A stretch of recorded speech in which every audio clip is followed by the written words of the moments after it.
In today's activity, we're gonna be talking about body part bingo. Now, this isn't the kind of bingo that you're probably thinking where you have a card down, someone calls a number, B7, who has B7? It's not that kind of bingo. No shame though, I love me a good bingo. So in body part bingo, if you're following along with my curriculum, it's Monday. You have had circle time. You've talked about different family members and what they do in a family to help you feel loved and protected and safe and take care of you.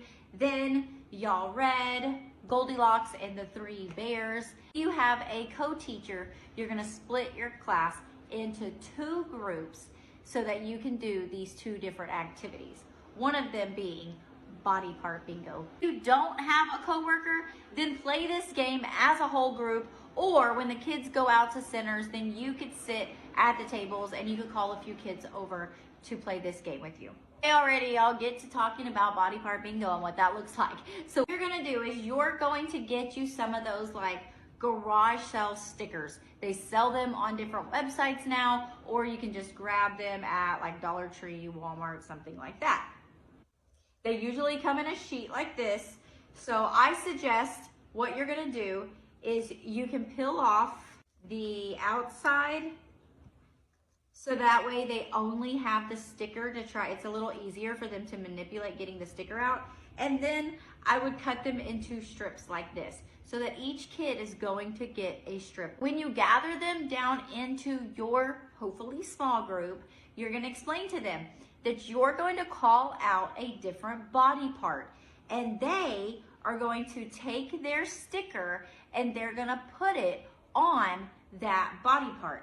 If you wanna minimize chaos, you could give each of them just one sticky and they could move it depending on the body part that you're talking about.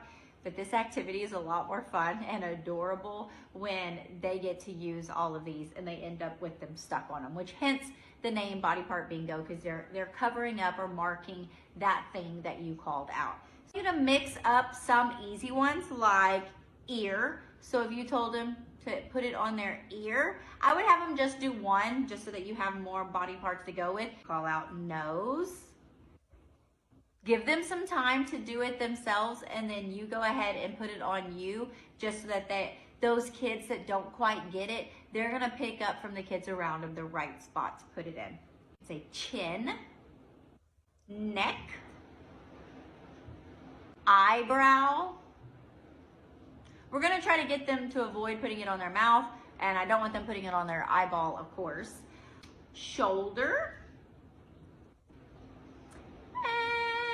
cheek. Some other things you could say is hair, but it kind of hurts when it gets stuck in the hair. You could say forehead, elbow, knee. You could like any other body parts.